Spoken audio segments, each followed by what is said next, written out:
welcome to the Monday evening.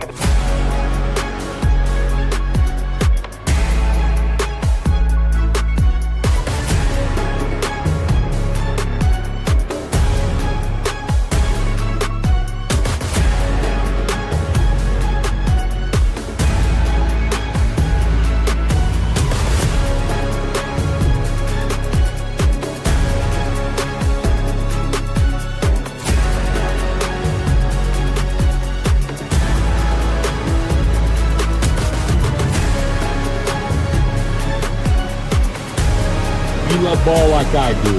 After Dark, it's a must listen. It's where I go to get my hoops fixed. This is Field of 68 After Dark.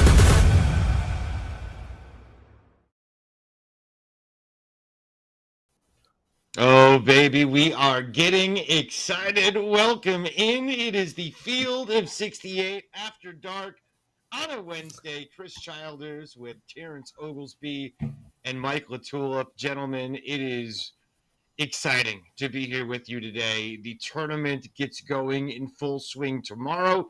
We've had the first four the last couple of nights. It's been fun so far, but you know tomorrow it's going to get really good into Friday with the first round. So let's talk about it. Let's get into it. And we're going to pick every game. We're going to go through every game in the first round. We're going to pick it all tonight. And have some fun with it. So let's go ahead, dive right in, boys, and we are going to start in the South Region. And the whole point of this, we're going to make a collective bracket. So you two are going to give your picks, and if you disagree, I will be the tiebreaker. But let's start here. Auburn and Alabama State, the first game. We've had upsets before. We've had a 16 beat a 1. Auburn a little vulnerable. LaTulip, pick it. What do you think? They're not that vulnerable. I'll keep this simple. I'm going Auburn. Yeah, for the sake of time, let's go ahead and go Auburn, and we can move on to number 2. I agree with that. We're going to go Auburn, and we are going to go Auburn very big. Louisville-Creighton, that one's a little different. Everybody's upset with Louisville seeding. Creighton, we know how good they are with Ryan Kalkbrenner and company. Louisville has had a heck of a year. We got to give Pat Kelsey a lot of credit. Terrence Oglesby, what say you, my friend? You know what? I think this is going to be one of the best games of the first round. I think both teams are pretty evenly matched. Both teams have absolute star players with Ryan Kalkbrenner on the defensive side of the floor and Chucky Hepburn, too, on the defensive side of the floor for Louisville. I think, can Louisville hit jump shots? Because Kalkbrenner doesn't really come outside of about 12 feet. And he controls everything inside of 12 feet. But as you've watched Louisville throughout the course of the year, they've been able to get hot from deep, and that can carry them through games. So for that reason, Rain Smith coming back from an injury, I think Louisville's going to take this one. So I'm going with the Cardinals and Pat Kelsey, and the magical season keeps going. It's been a magical season, no question about it. You agree, Mike? I do agree. I think, again, Tio made some great points. I also agree this is going to be one of the best games of the first round. I think we know what Kalkbrenner brings to the table as an anchor of that defense. I think Hepburn getting the assignment on Stephen Ashworth is what leads me to Rain Smith. And having him back, it's not his first rodeo. This is his third straight NCAA tournament, and I think he's poised for a big moment, and I agree with Tio. They're going to need to make shots, and he's the guy to do it. I'm going Louisville. Yeah, He's had an incredible year. I know my opinion doesn't matter because you guys were collective, but if it was, I would have went Creighton because of Kalkbrenner. Michigan and San Diego State, or UC San Diego rather, has been a popular 5-12 upset. Michigan just won the Big Ten tournament. I know that can be fool's gold. You can't necessarily look at last weekend and say it's going to translate to the upcoming weekend, the NCAAs. San Diego's won 30 games. Terrence Oglesby, do you like the upset here or not?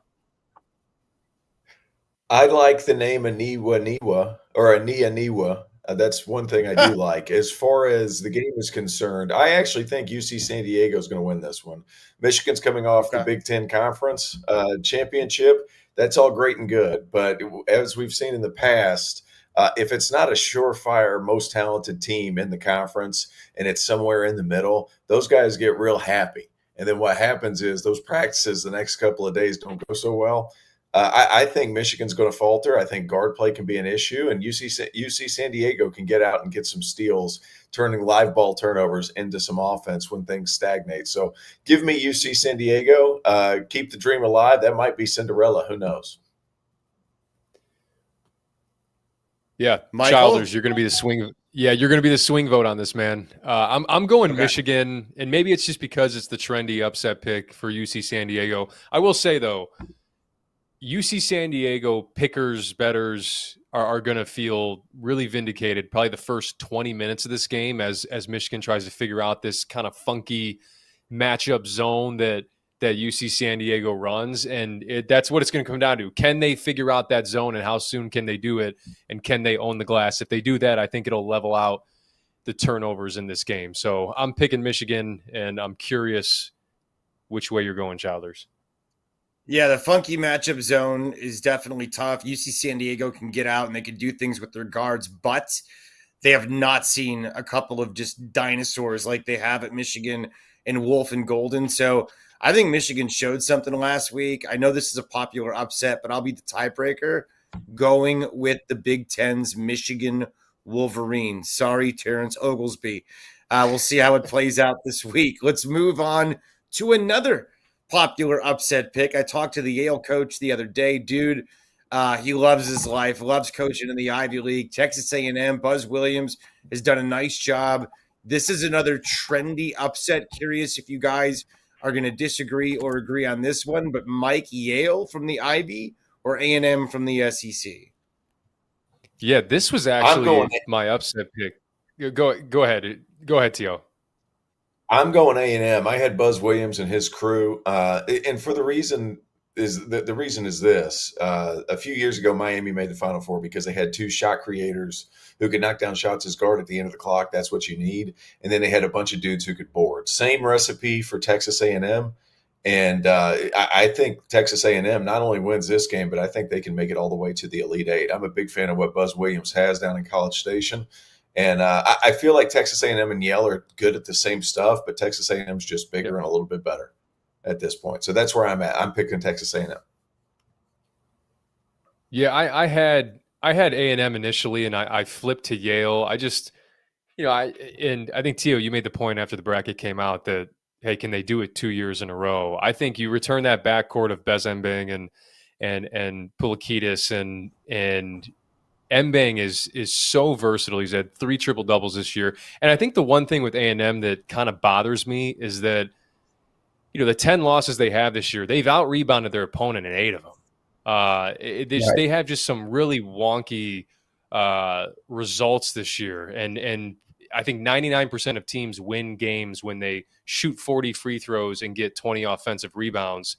And A&M has lost games like that, particularly the last game. So just the way they lose this year has been kind of odd to me. And Yale, in the 2 high major games they played this year, they didn't get out-rebounded. So I don't expect them to out-rebound A&M, but I expect them to compete. And I definitely don't expect them to be afraid in this game. So I'm going Yale. Well, I guess I got to break the tiebreaker once again. I'm going to go Texas A&M on this one. So this time I'm going to disagree with Mike LaTulip. Wade Taylor's played a lot of basketball. I got to believe that guy is ready to lead these guys to something great. I don't disagree with T.O. that they could make a deep run. They got a lot of talent, and they match up well with Yale. But I have a feeling Pulakidis is a guy we'll be talking about a lot throughout that game, and he will keep them in it. But I'm going to go tiebreaker and go Texas A&M.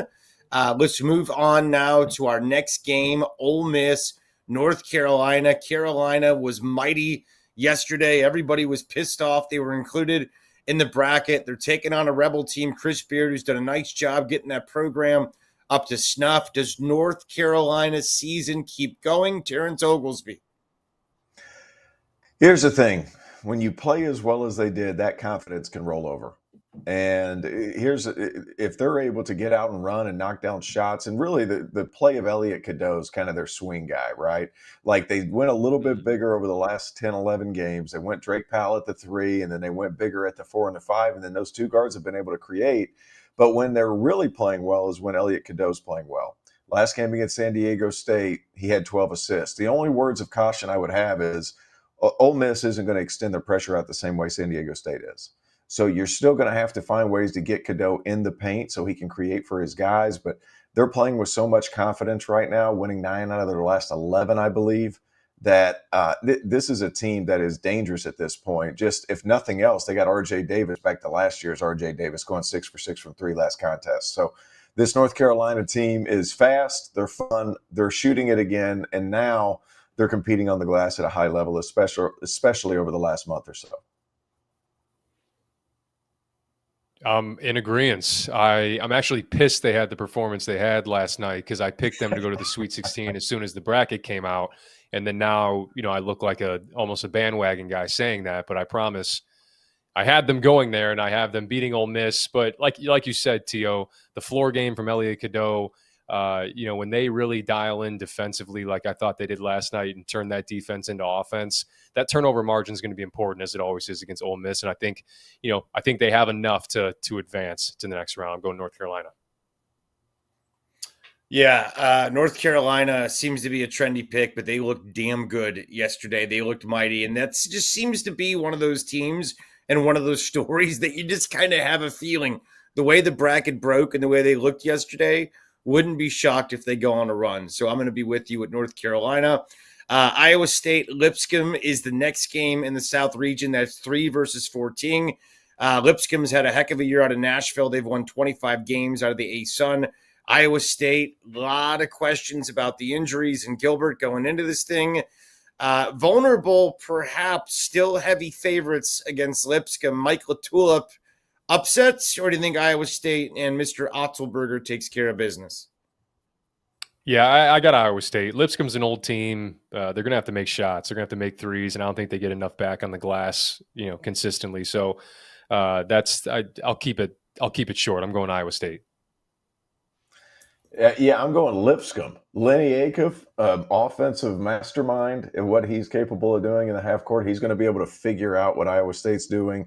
And then they have a guy named Will Pruitt, who has been a winner as long as he's been alive. Their point guard, Big Red, as some people call him, is a really nice player. I think he's going to be able to handle Iowa State's pressure, and he just wins. And here's the thing, 3-14s don't happen all that often. I think it happens then. I'm going to break the tiebreaker and maybe shock you and go with the upset. I live about a mile and a half from Lipscomb. I've seen Big Red play a lot.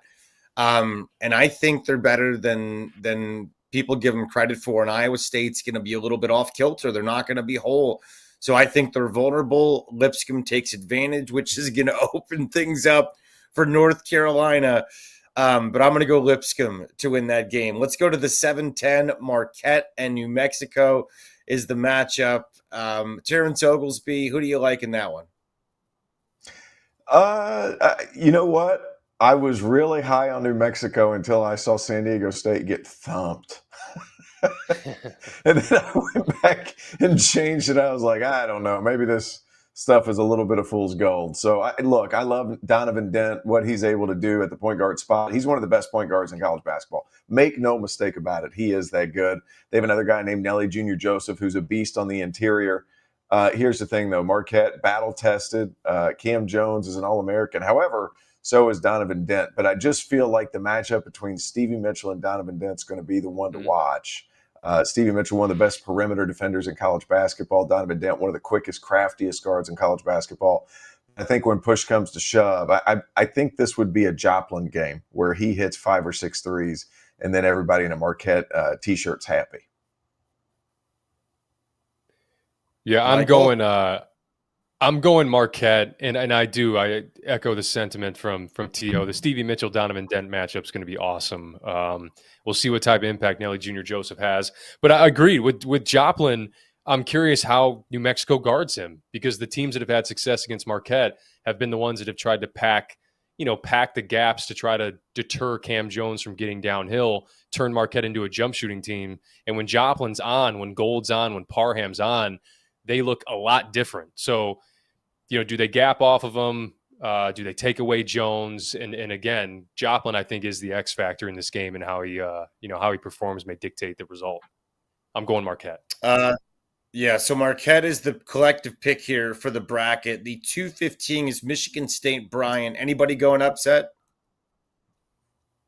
No, but I want to go ahead and throw out a shout out to Phil Martelli Jr. He's done a really nice job with that program and that team. Earl Timberlake's a nice player. I had a game with them earlier this season. That's a fun team to watch. I just think Michigan State is rolling at this point. Spartans, Michigan State. Yeah, Yep. Spartans, and I think Sparty pretty big, regardless of the fact that Phil Jr.'s had a hell of a year. All right, so let's go on to the next round of the tournament. Second round matchups. We've got number 1 seed Auburn taking on 8 seeded Louisville. Now, Auburn's been a little iffy towards the end of the season. They were number 1, though, the entire way. Oglesby, could they be in trouble if they do end up playing Pat Kelsey's team? You bet your sweet ass they will be, Childers. I think Louisville wins that game. And here's the thing. It could very well come down to Janai Broome has a great game. It could very well come down to does Denver Jones, can he guard Chucky Hepburn? But what it really could come down to is in the last 6 minutes of the game, does Chad Baker-Mazara lose his freaking mind? Which is also very much on the table. Like, that's what scares me about Auburn. And it might not be this game. I think Auburn's terrific. Bruce Pearl's done a great job. But the thing is they have shown a tendency to lose their composure in key moments. And Chad Baker-Mazara, if they're going to win the big one, and they're capable, you got to keep him on a straight and narrow for 6 games. I don't know if he can keep it on a straight and narrow for 6 games. And I'm freaking cramping because I've worked out hard today. So I'm going to let you go ahead. But I think Louisville beats them. Swing vote again, Childers. I'm going Auburn. I think we'll see how they end up guarding Janai. If they end up sending 2 or trying to go single on him, I'm going Auburn. Yeah, I'll be your deciding vote, and I'm going to go Auburn as well. I think Janai Broome's not going to be denied from the second weekend. Let's go to the second game here. Michigan and Texas A&M. That was a tiebreaker for both of them. Oglesby, I know you didn't necessarily agree, but if it is Michigan and A&M, what do you think? I'm going A&M. I'm high on A&M. I think they're tough dudes who make shots, and shot creation's huge, and so are the boards. Give me buzz in A&M. Mike? I'm riding the wave with the blue, and we'll see. I mean, I watched them out rebound Maryland by 29 the other day to kind of make up for the turnover issues. So I'm going Michigan in this game. Let's make it interesting.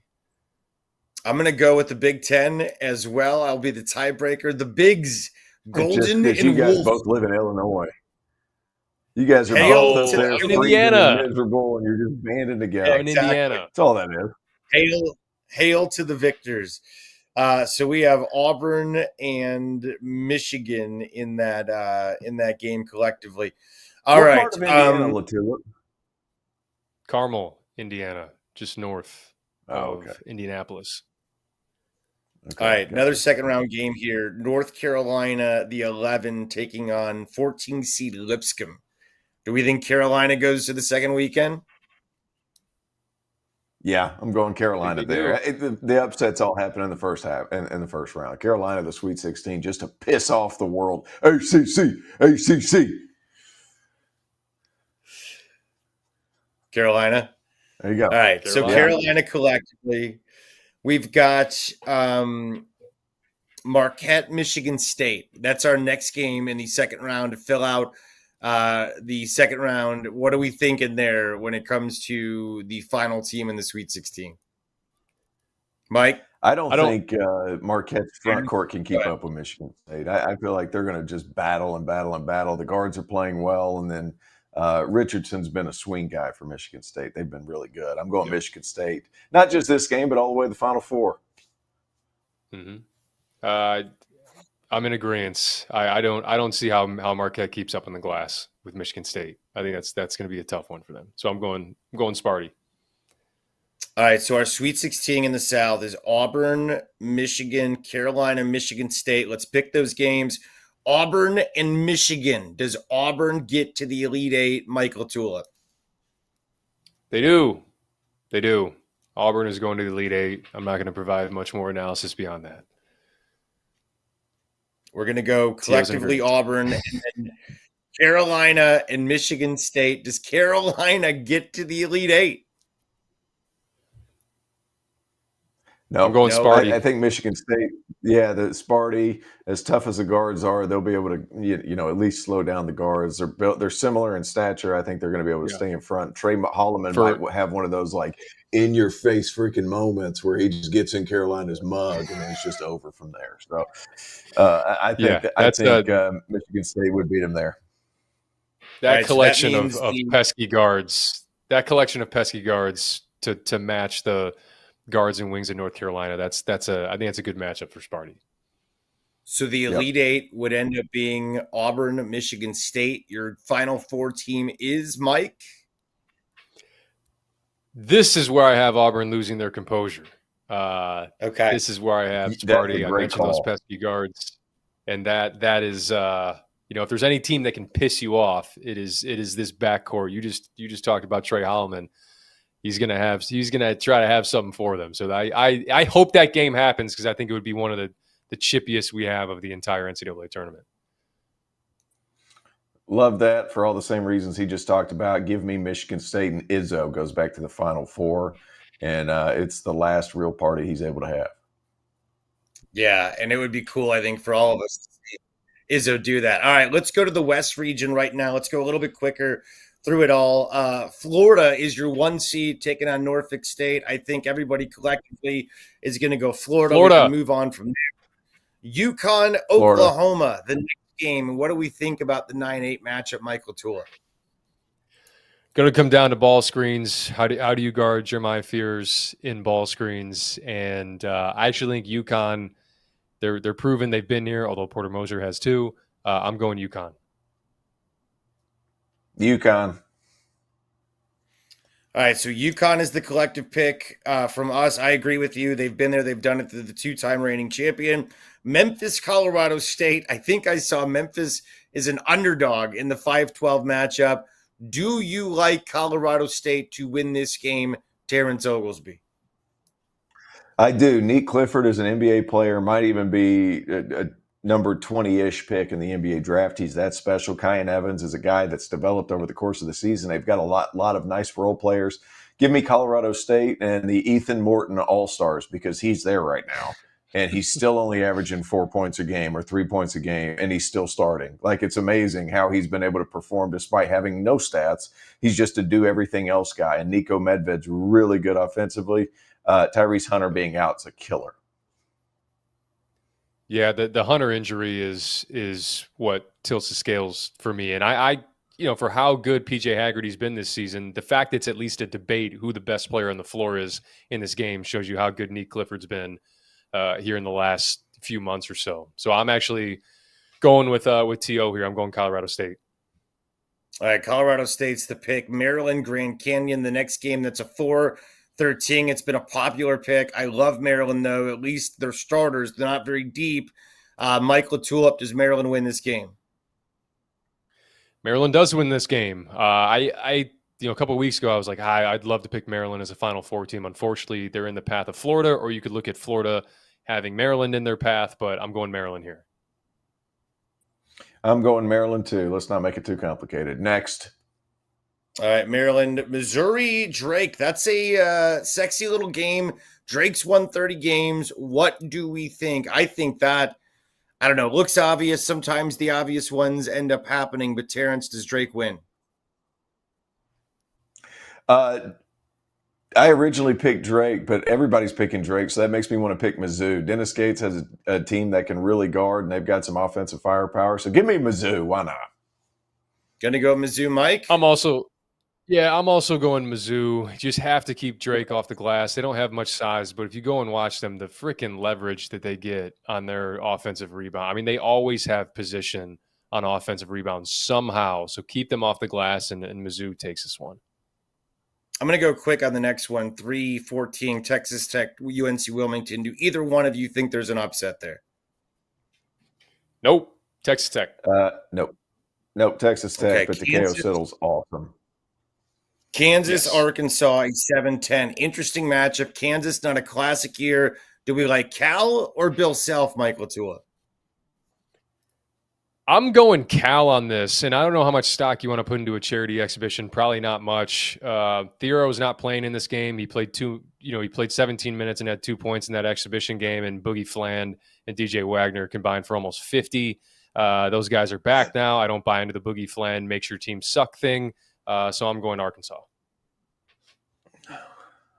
I think I'm going Arkansas too. For nothing else, and I'm ready for Kansas to be done. Yeah, I think I'm with you guys. I think we all collectively will probably go St. John's. Let's go through this here. Florida, UConn, round 2. Does anybody think UConn's going to win? No. I got Florida. Okay, so Florida across the board. Colorado State, Maryland. How are we feeling about that, Mike, quickly?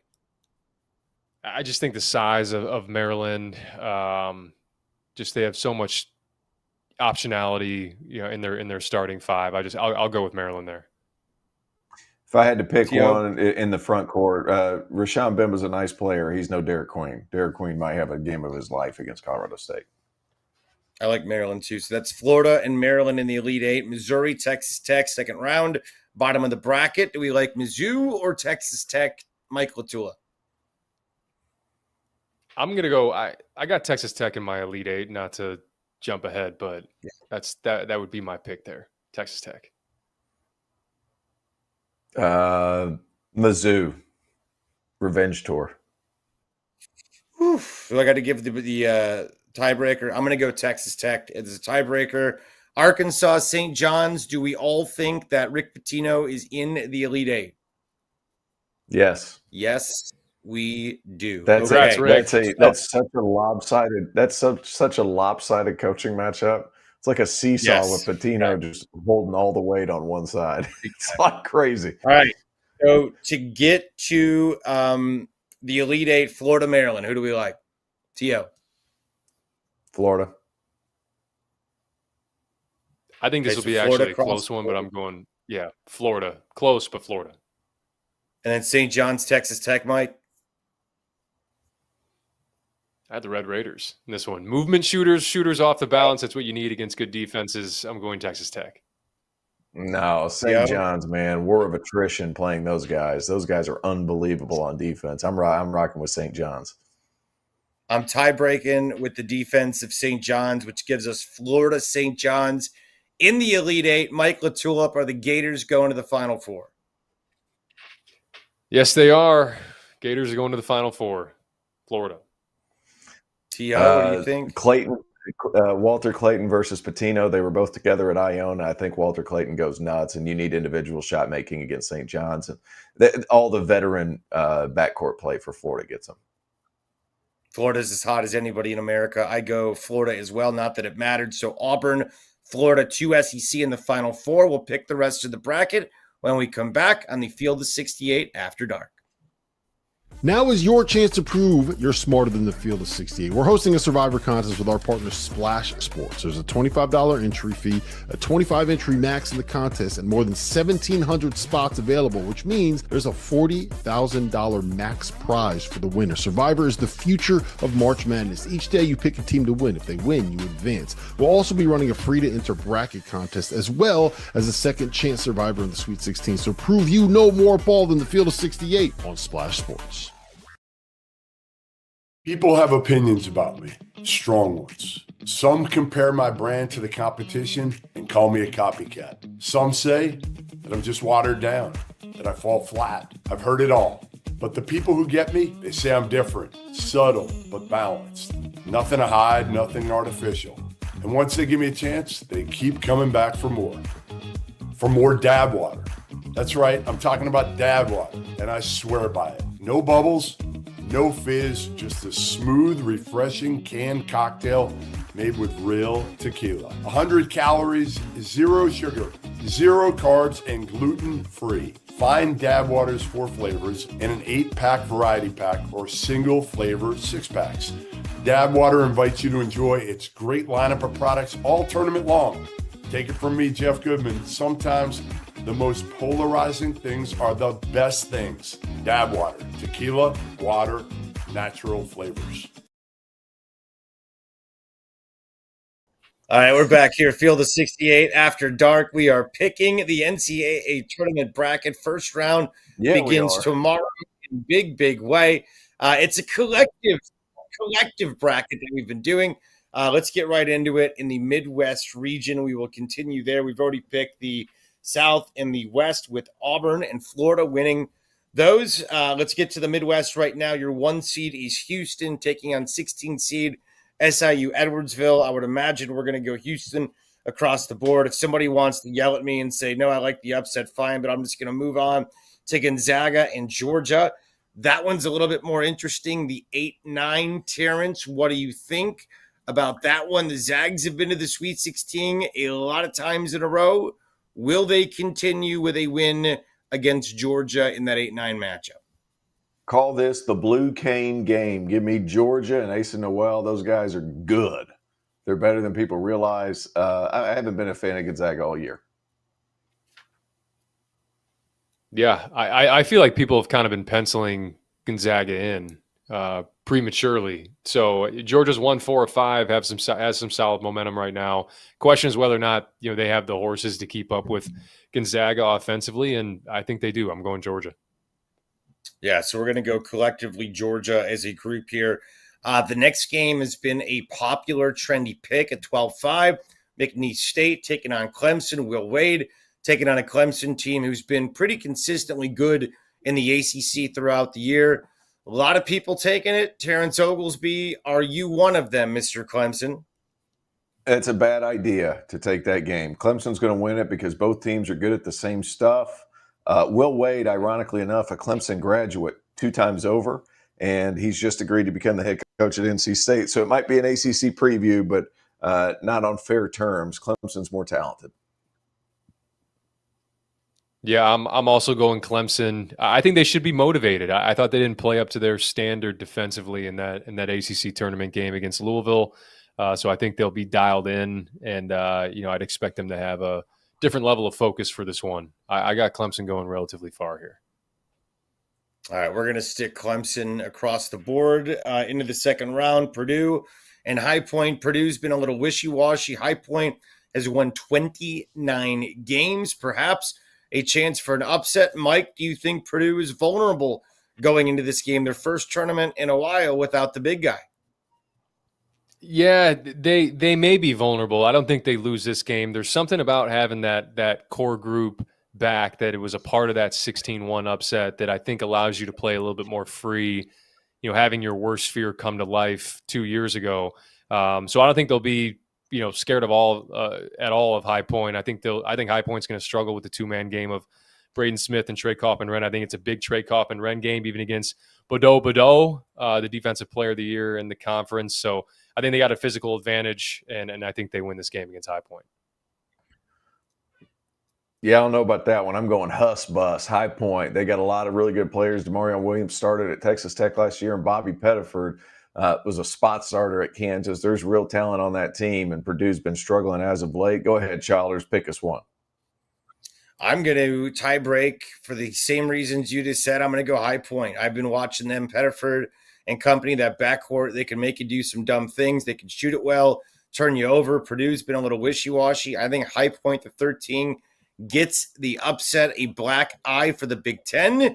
That takes us to 6-seed Illinois taking on Xavier. Xavier just won their first 4 game over Texas. That one was crazy, back and forth. Xavier had a little comeback.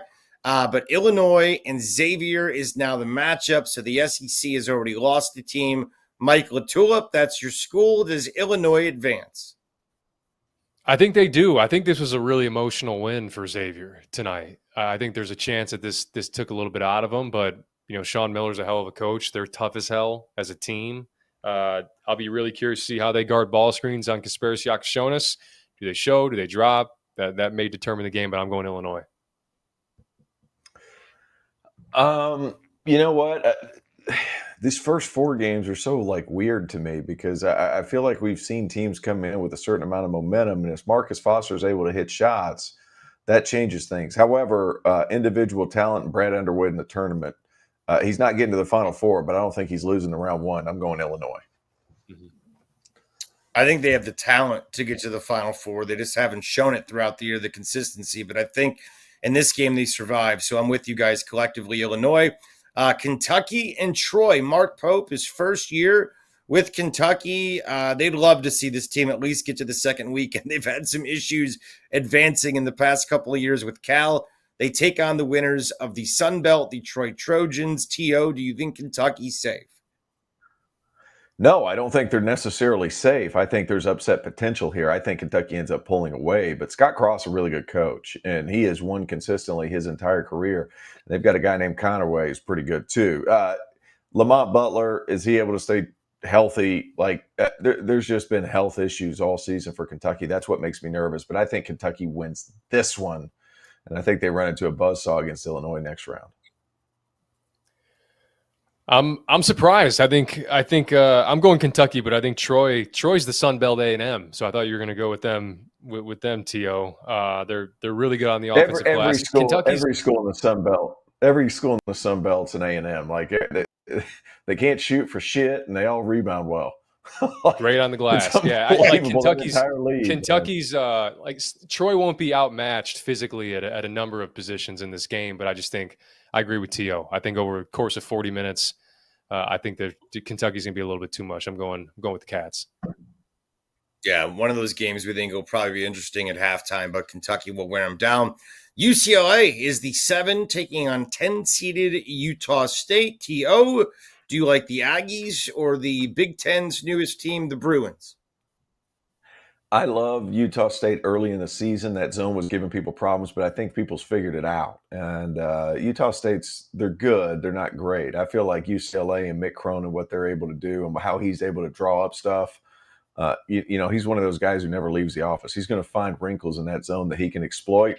So for that reason, I'm going UCLA. Yeah, I think UCLA is going to get back to form defensively. You give Mick Cronin almost a week to look at the tape of giving up 19 threes to Wisconsin. He's going to have something for those guys in practice. I fully expect Utah State, like T.O. said, to go zone. And, UCLA is not a poor shooting team, and they're good on the glass. So I like UCLA. All right, no reason to tie break there. The Bruins in the second round. Tennessee, Wofford. Do either one of you think Tennessee will have any issues with 19-win Wofford? No. All right, so that takes us now to our second round in the Midwest region. That sets up a game between Houston and Georgia. That is a 1 seed taking on a 9. I know T.O. said he thinks Georgia is awfully good. So is Houston. L.J. Cryer, the defense. Does Houston get back to the Sweet 16, T.O.? Houston does get back to the Sweet 16. I think that might be their final win, though. Just throwing that out there. Houston relies on a lot of hard shots. You think they're vulnerable after that, Mike? What do you think? Do they beat Georgia?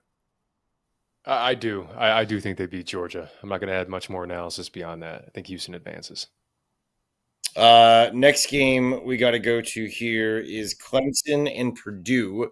I have a feeling you guys are both going to go Clemson here, but I want to find out why. Mike, why? We didn't pick High Point. Oh, hold on a second. Where am I at now?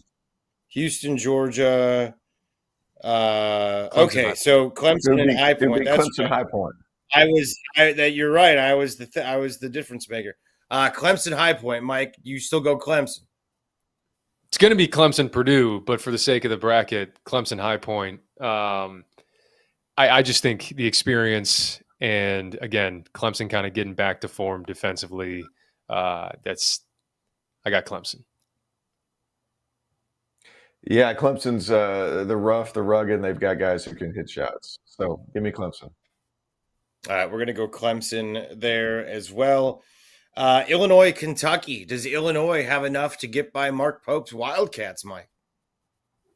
I think they do. I think it's the perfect type of game for them. A team that wants to run, wants to play with pace, not overly physical. Illinois struggled with the Dukes, with the Marylands, with the front court versatility of those teams. And, I like Andrew Carr. I like Amari Williams. I don't see that for Kentucky. And can they stay healthy throughout the tournament?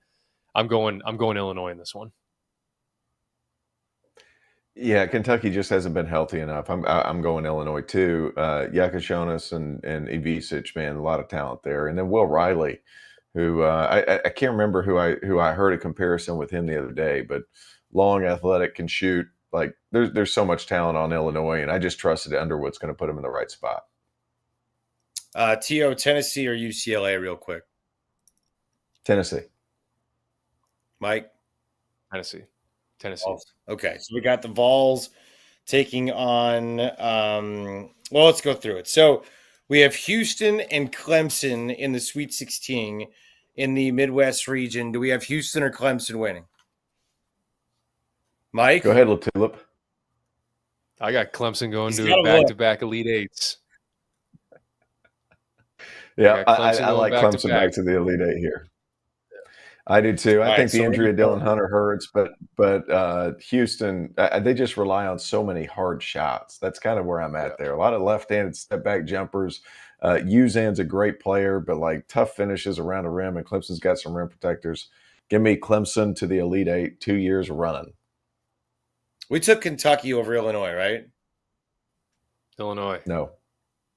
We took Illinois. Okay. So Illinois, Tennessee in the Sweet 16. Mike, does Illinois win? It's a rematch of earlier in the season with a Gainey buzzer beater in Champaign. So some revenge maybe on the mind of Illinois. I really like what Tennessee's been doing lately, and Lanier and Ziegler and Gainey I think Gainey's changed everything for that team, to be honest. Just him and really coming on this year. So I'm going to go Tennessee here, as much as it hurts. I don't want to be a homer, so I'm going Tennessee. Okay. Yeah, Tennessee, anytime I see Jemai Meshack on the other side of the floor, I get nervous if I'm an offensive player. And Tennessee gives teams PTSD. So I'm going Tennessee there.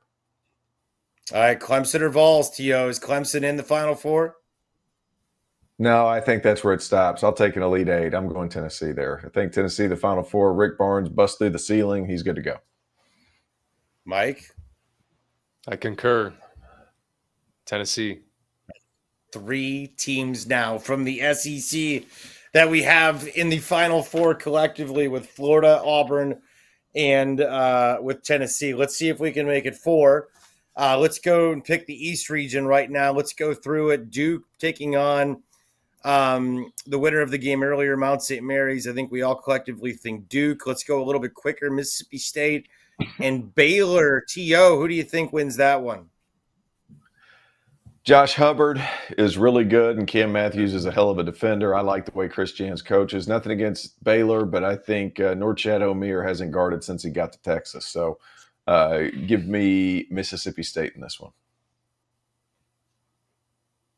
Yeah, I'm Mississippi State as well. Baylor's been trending down. They're 4-6 since Ojanwino went out of the lineup. And again, that puts Omier at that 5 spot to guard. And it just hasn't been great. Offensive rebounding has been down. But they need to make shots in this game, and they haven't over the course of the last 5 to 7 games. And I do think that Josh Hubbard, people are going to start to hear about this dude. And if they haven't been watching the SEC, haven't been watching Mississippi State, Hubbard's a guy that I think is as combustible as anybody in the country, and could have his March moment in this game, potentially in the next one. Don't know if they win that one. I don't think they do, but he could. So I'm going Mississippi State. All right, so we got Mississippi State across the board. Oregon Liberty is the 5-12. Do we think Liberty can pull off the upset?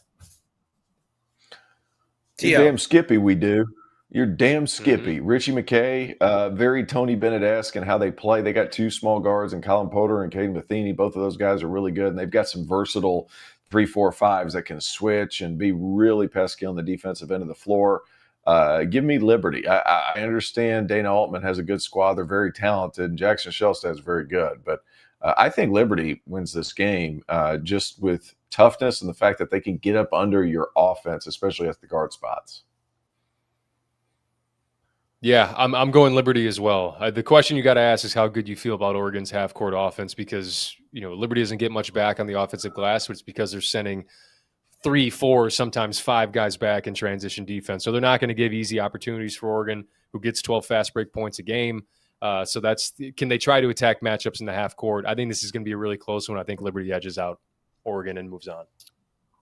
All right, let's go to the next game. Arizona, Akron, another popular upset pick. Akron from the Max won 28. Mike, do you like the upset?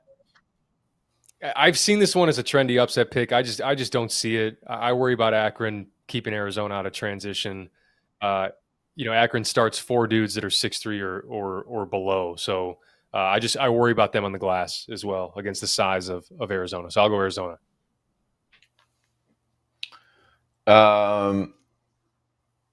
Give me Arizona too. I think we get good Caleb Love in this game. All right, good Caleb Love. We're going to go Arizona. BYU, VCU. Can VCU take out BYU? Mike, who do you like? I think they can. I got VCU. I would have had BYU beating Wisconsin if they advance, but I just don't have them advancing. The question is whether or not BYU can get to 70 points. VCU has given up 70 points 3 times this calendar year.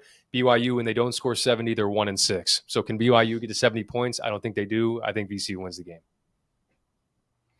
I like Ryan Odom as a head coach. I can't wait to see him as the head coach of Virginia next year. But while we're at it, let's let him get a win for Virginia Commonwealth. All right, for the sake of time here, Wisconsin, Montana. Anybody think the upset? No. Wisconsin. And Alabama, Robert Morris. Anybody think the upset? No. Nope. Okay, St. Mary's, Vanderbilt. Mike, who wins that game? This is probably a separate conversation where, St. Mary's playing 2 games in the last 20 days with how early that conference tournament is. But, Vandy's has sent their opponents to the line 30 plus times in 4 out of the last 5 games. Can they defend without fouling? It's a low possession game. I don't like that recipe. I'm going St. Mary's. All right, so let's go through this right here. I'm a big fan of Tyler Tanner, the guard at Vanderbilt. So I would go Vanderbilt here. All right, let's go quickly here. Duke or Mississippi State? T.O.? Or I'll go Chowders, you a swing vote. All right. St. Mary's. I'm swinging. I don't like Vanderbilt away from their home gym. Duke or Mississippi State? Chris Mike, who do you like? Swinger. Duke. T.O. Duke. Yeah. Liberty or Arizona, T.O.? Liberty. Okay, Mike. I'm going Arizona on that one. I'm going to tie break with Liberty. So we got Duke, Liberty, Sweet 16. VCU, Wisconsin, T.O. Wisconsin. I love the fact that they get to the free throw line at such a high rate. John Tonje is terrific. I had them as a sleeper Final Four pick, but I don't think they make the Final Four. But I think they're really good. Mike? Yep. VCU is going to try to keep them out of the paint and off the line, but I think you got a guy like John Tonje who's just doesn't care about your coverages. So I'm going Wisconsin. Anybody have St. Mary's over Alabama? Thumbs up or thumbs down? Anybody? No? Okay. Bama. Alabama, Wisconsin in the Sweet 16. Alabama or the Badgers, T.O.? Bama. Their offense and what they're capable of. And Mark Sears has finally figured it out this season, Alabama. How about Duke, Liberty? You taking Duke? Okay, you agree with that, Mike, both? Yeah, I agree with both. All right, so your Elite Eight, Duke and Alabama. Mike, break it down. I'm going Duke here. I just trust them more to get defensive stops when it matters. That's pretty much what it comes down to. They're huge. Their guards are going to be able to bother Mark Sears. Tyrese Proctor is a menace defensively. Sion James is one of the most underrated off-ball defenders in college basketball. Give me Duke. All right, so that's the only non-SEC team we have in the Final Four. I thought we had the Spartans. No, we had Florida. Didn't we? No, Auburn. Right? Was it Michigan State? I thought T.O. and I went Sparty. I don't know. It doesn't matter. We'll figure it out when we come back on the field of 68 after dark.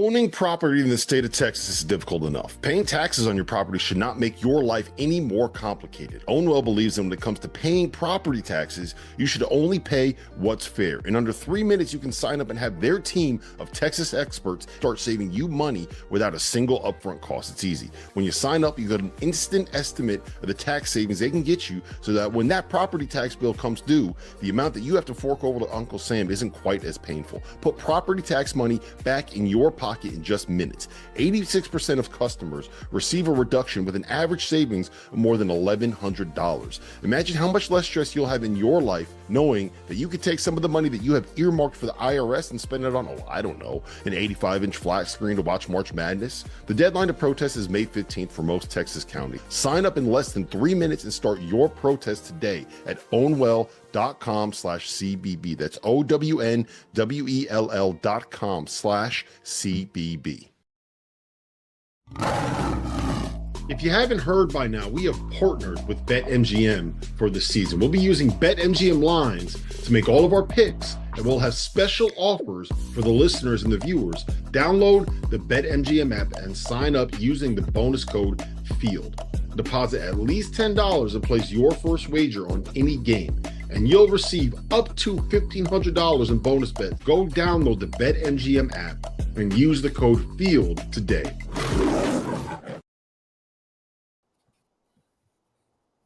All right, we are back here. Field of 68 after dark. Chris Childers, Terrence Oglesby, Mike LaTulip. We just did a collective bracket. We have our winners of all 4 regions. We've got Michigan State versus Florida. We've got Duke and Tennessee. So 2 teams from the SEC, an ACC, and a Big Ten in our Wednesday edition of After Dark bracket that we did as a team. I was the tiebreaker along the way. We'll see if that holds true in the Final Four. Let's get into it, though. Michigan State, we have winning the South. We've got Florida winning the West. Mike LaTulip. What? Are you confused? No, yes? No. I'm good. I just Okay. ridiculously loud notification from my Apple Watch just now. I don't know Gotcha. why that Tell was your as loud watch as it was. relax. We got to talk Final Four. Who you got Yeah. in that matchup between Michigan State and Florida? I got Florida, deepest team in America, and Michigan State plays 10 deep as well. I just think their front court depth, we know what their back court brings to the table.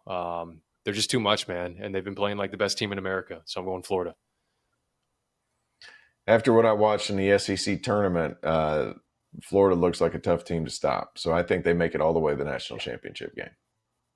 They've been really, really good. And I think a lot of people anybody that was in Nashville that watched them came away saying, I don't know if anybody's beating them. And it's an SEC that's been deep and strong the entire year. So we've got Florida collectively playing in San Antonio in the national title game. Their opponent will be the winner of Duke and Tennessee. Duke, young, star-laden. Tennessee's never been to the Final Four. This would be bright eyes, bushy tails. T.O., who do you like to get to the final game? What is it? Mean as a bear, but sweet as sody pop. Is that what it is on Rocky Top? No, it's going to be Duke. Mean as a bear, Tennessee sweet can't as score with soda them. pop. Yeah, So I'm Duke. going. I'm going Duke. Love Tennessee. Grew up in East Tennessee. Went to Tennessee games growing up. Duke's a wagon. Agree. I second the wagonness. I'm going Duke. I'm going Duke as well. I think part of it's because I really want to see this Duke Florida matchup. So our Field of 68 national championship game that we're going to break down and pick is the Florida Gators taking on the Duke Blue Devils. We've got two really different kind of stories. Todd Golden certainly has had an interesting year. John Shire replacing Coach K. What a deal it would be for him to win a championship, not too long removed from K's retirement. Mike, who is the national champ? I've vacillated back and forth on this one for days now, and I'm just operating under the assumption that Cooper Flagg is healthy, and if that's the case, I like their roster construction. I love Florida's as well, but I'm going Duke. I'm going Duke. I think they just their periods of eliteness there are, incredible. So on both ends. So I just think it's gonna be a hell of a national championship game if it is this, and I'm going the Blue Devils. Childers, as you know, I'm big on eliteness, so I'm going Duke as well. I think they're really good. So it's Cooper Flagg's show. Conca is as good as advertised, and Kamal Malawach might be the difference at the 5 spot. They can guard, and I think they're really, really good. Do you have them both in your? Do both of you have them in your individual brackets? Do you have Duke? I think me and LaTulip might be the worst two guys to be like in the same one picking games because I think we think similarly. So Yeah. That's one thing I've kind of taken away. We think kind of the same way. So it's like the Final Four that we've just picked is the Final Four I have in my bracket. It's the same one that LaTulip has in his bracket. So it's which is actually good. I think it's actually good for the show. I think it's good for the show because the show would be 2 hours if it wasn't. So there you go. That's right. Yeah, a couple of first-round upsets, but by and large, I think we picked a lot of the same teams. Duke and John Shire, he gets his first one. They're just the perfect blend of length, talented youth, and veteran role players. Just a supreme job of putting together a roster in the transfer portal era. So Duke I'm is really our champion. Curious. Childers, real quick. I'm really curious to see if Duke wins the national title. We know that how trends, fluctuate through college basketball. If people look at this and say, hey, maybe we can win with young guys. These aren't normal young guys. And so if you're trying to build your team and make it young moving forward here, it's going to be hard to replicate what Duke's doing this year, especially defensively. All right, Duke's our champion. Let's get to some toasts of the night. My toast of the night is simply going to be our boys, our crew that's in Las Vegas. They're going to be live from midnight until 1 a.m. Eastern tomorrow, breaking down the games, previewing matchups, special guests, interviews with players live from the Flanker Sports Bar in Vegas. Noon. From noon Eastern until 1 a.m. My apologies. So get out there to Flanker, and a toast to you, Jeff Goodman, Rob Doster, and the crew. Mike LaTulip, who you toasting? I think it's got to go to Xavier tonight. Sean Miller and the boys. Just the resolve. It was great to see that. Fought back in the second half. Texas looked great early, and I thought their athleticism bothered them, but Sean Miller does what Sean Miller does, and Xavier's advancing to play my Illini. Toast. I like that. My toast of the night goes to Boo Corrigan for having the balls to hire Will Wade. When you know you want to win games, you get Will Wade, and he's going to win you games. And all of that being, whatever he was accused of years ago, it's all legal now, pal. Like, it's about to get real nice up in Raleigh. And you think about a triangle with the North Carolina team that's going to recruit better next year, John Shire and Will Wade, fireworks. Toast to NC State, toast to their fan base. They deserve it. They deserve it in a big way, and they might end up being a team competing for big prizes very, very soon with Mr. Will Wade. He is perfect for the modern setting. We are done. Thank you for listening to the Field of 68 After Dark. Peace, everybody, in the tournament.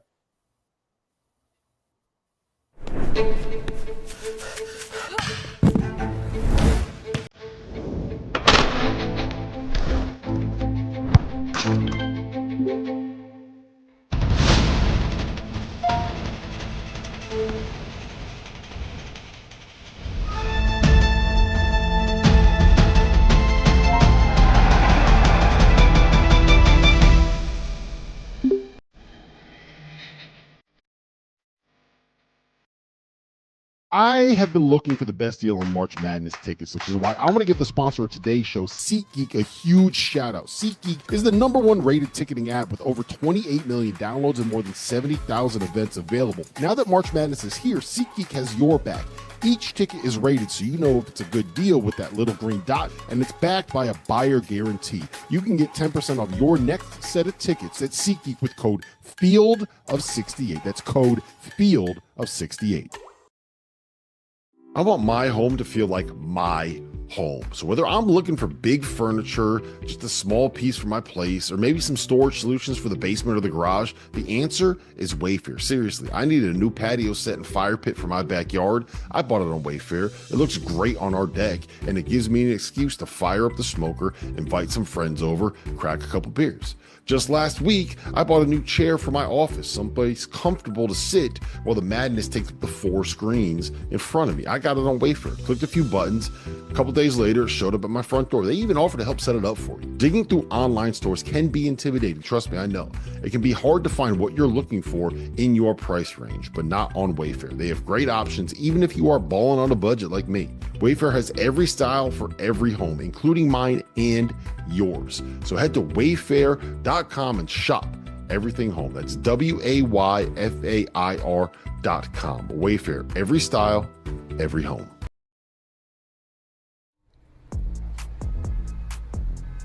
We're live. It's the afters. Hit the chat. I'm not getting close to any bear. My career high on the court is 28.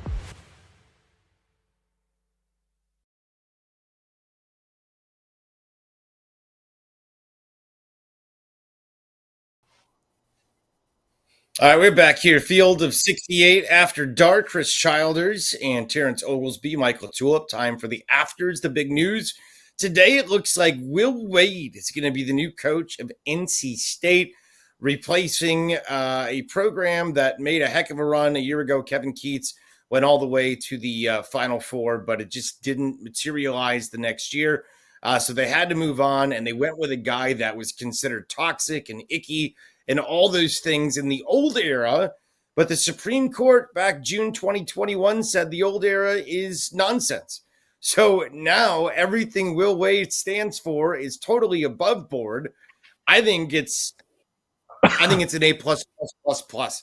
I think this makes NC State legit immediately. T.O., what do you think?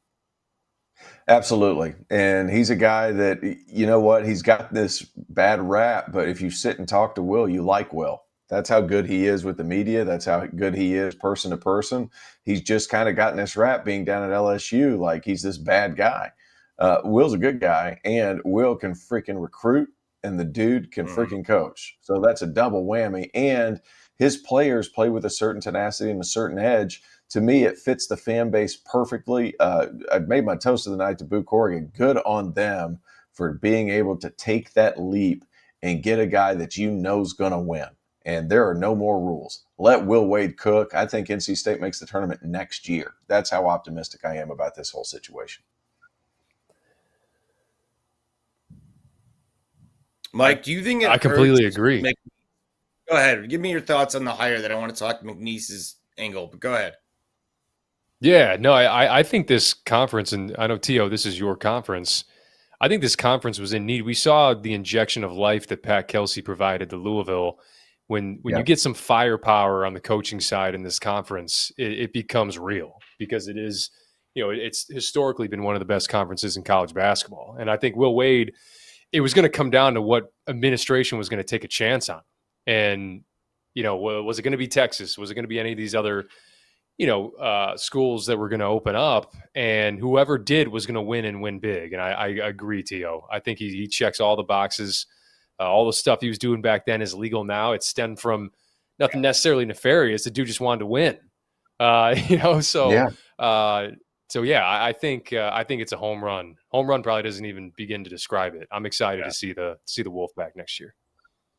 How does it impact? There hasn't been enough of a thing where we're talking about how bad the FBI, that whole situation was. It was freaking nonsense from top to bottom. It was, I want to put my name on something. We're the FBI. We don't get enough attention, so we're going to jump in on this crap. It was ridiculous. It was a name-dropping fiasco from the freaking beginning. And it's ended up playing out to be nothing. Being a giant nothing ball. Yeah, it's crazy. So what does it do to McNeese? I mean, that's still a team that's alive and well and wants to play, and their coach is going. I mean, I'm sure they aren't dumb and knew that he was going to be sought after, but does this kind of pop the balloon? Well, they're running into a buzzsaw anyway. Yeah. Like Clemson's good. I They're good at the same stuff, and he was very transparent with his players. I think that's the big thing you look at with Will. How are you going to communicate this information to your guys? And probably what he's saying is, hey guys, if you guys have a good year, you going to put your name in the portal? Probably. You probably don't want to live in Lake Charles. You want to go to an SEC school. Well, hey, we had a good year. I can go to the ACC.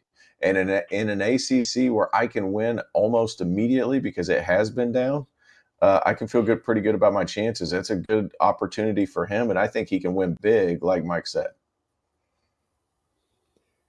Yeah, I think when you look at McNeese, I actually really appreciated the fact that when Will Wade was asked about NC State earlier today, he said, yes, we have been talking to them. Because I think where you get the ire and, the pissed off team and the pissed off fans is when you do the whole song and dance and, quite frankly, the bullshit of, hey, we're focused on this team. There's no conversations I'm having. My focus is here. And then the second that buzzer sounds, that coach is taking a job elsewhere.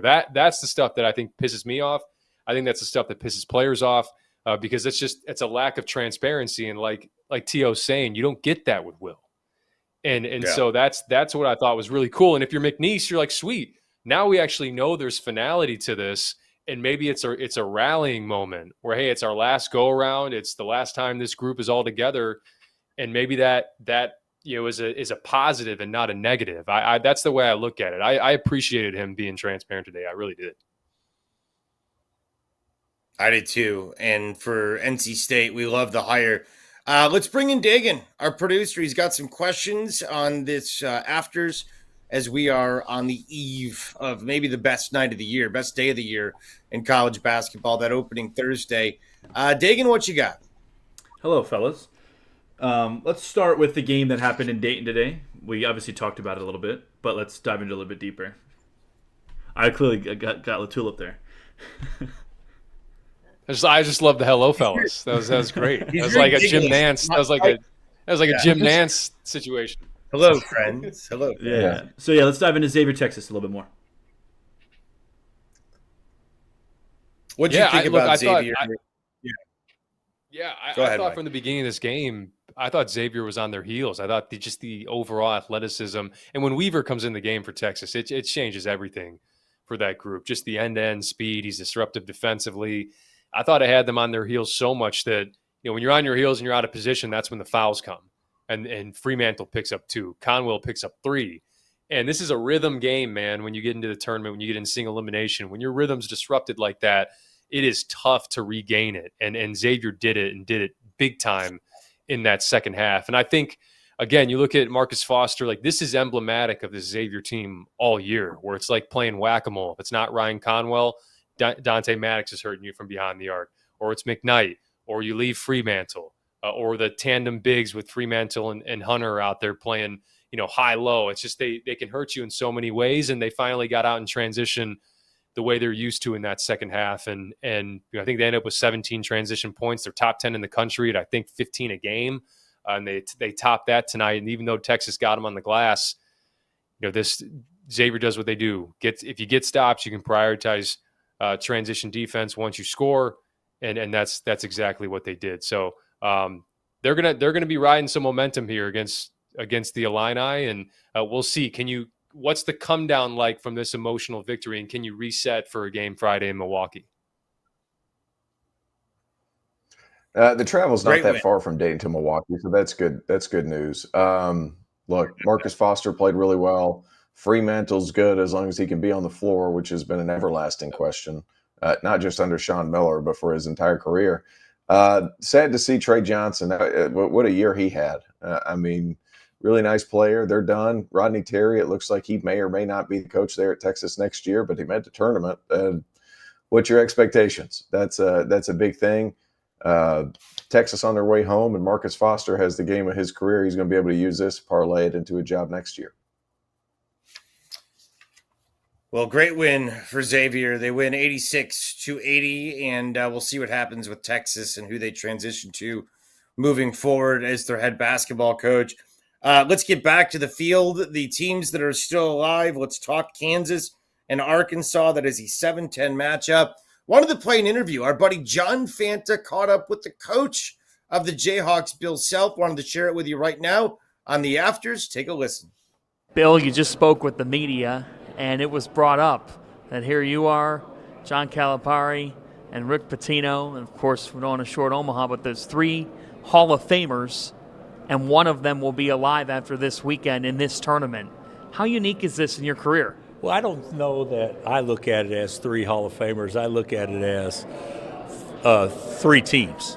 And no matter what, you got 3 teams. Only one of them or 4 teams. Only one of them is going to advance. So I don't look at it quite the same way. But it does make for some interesting storylines to go along with the games, though. And you said you're okay with something. Why?